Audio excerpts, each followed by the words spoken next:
Gears are a big section in the test. A lot of people do lose marks on this section. Obviously when we're starting, we're always going to start in first gear. When you're in housing estates like we are now, we're going to generally just try and get to about third gear. We won't be going to fourth gear. Try and avoid driving in second gear. Second gear is only really for getting to third gear and turning. With the exceptions of T-junctions, which we've already done, you're going to be rolling into first gear at all your T-junctions. So I'm going to move off now, okay? I'm in first gear, doing the procedure for moving off, side mirror, check my blind spot. Really taking my time, when it's safe to go, off I go. Now, it's important to show good progress as you're moving off. So first gear, second gear, nearly like a rhythm to the car. Listening to the engine, once the revs come up, you want to go up to third gear. And always pushing your speed, you know, even roughly to about 45 kilometers. You may not get there, but in housing estates, that's what your aim is. At the T-junction, I'm going to take a right turn. So I'm checking my mirror, signal, side mirror. Now at the T-junction, we've done this already. We're going to go up in third gear and just roll straight into first gear. Putting your clutch in about 15 feet before the turn, rolling into first gear, nearly stopping, but not quite. First gear into second gear straight away. Straight away into third gear. So it's complete consistency in each gear change. As I turn right here, all turns are generally done in second gear. So before you get to the turn, I'm just going to slow down into second gear, off the clutch slowly so it's a smooth gear change, and then looking into the turn and getting into the left hand side as soon as it's practical. The main thing is before you turn is that you're in second gear well before the turn. If you're still changing gears while on the turn, you will be losing marks here. So once again, I'm up in third gear straight away. Now up ahead I see a right angle turn, so I can't really see around it. Obviously I want to slow down, and a good way of showing the tester that I'm ready for anything around the corner is just to drop to second gear, looking into the turn once again, keeping left as I can. Okay, at the T-junction I'm going to take a right turn. Once again, T-junctions, always back to first gear. We'll call rolling into first gear.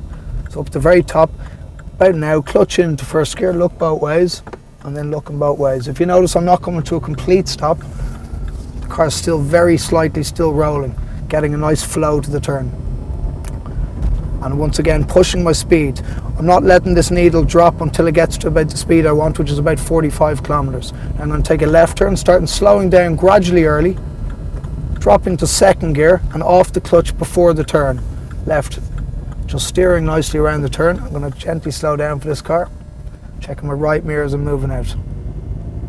Now, as I'm slowing down for the red light, I'm just going to gradually slow down, drop a gear to third, come off the clutch slowly, and then I'm going to stop in third gear. If you're driving along in fourth gear and lights turn red quite suddenly, stopping in fourth gear is completely permissible, no problem at all. But generally when you have time, the tester would like to see you just drop one gear to third. For all normal driving, keep your hands at the 1/4 to 3 position. When turning, use the pull-push method and try and avoid crossing your hands.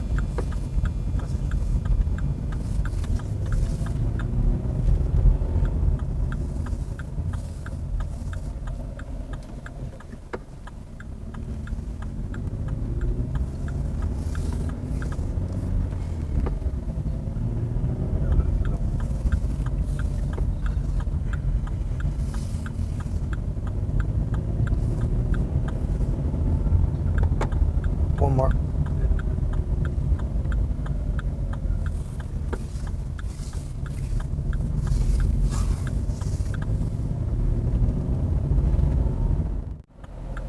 Okay, as I'm stopped here, I'm going to pull up my handbrake, which is necessary because I'm on a slight incline, and I'd always recommend using the handbrake whenever you're at a red light.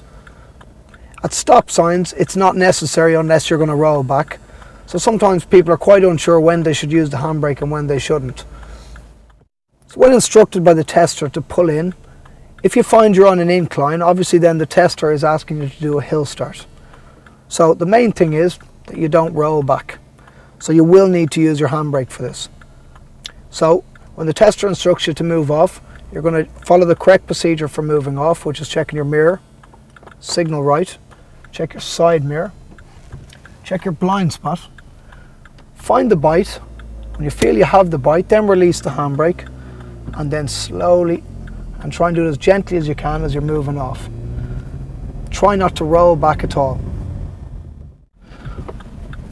Now, as you can see here, it's actually just started raining very lightly, so it's important that you keep the car clear at all times. If the car is steaming up, the tester will mark it.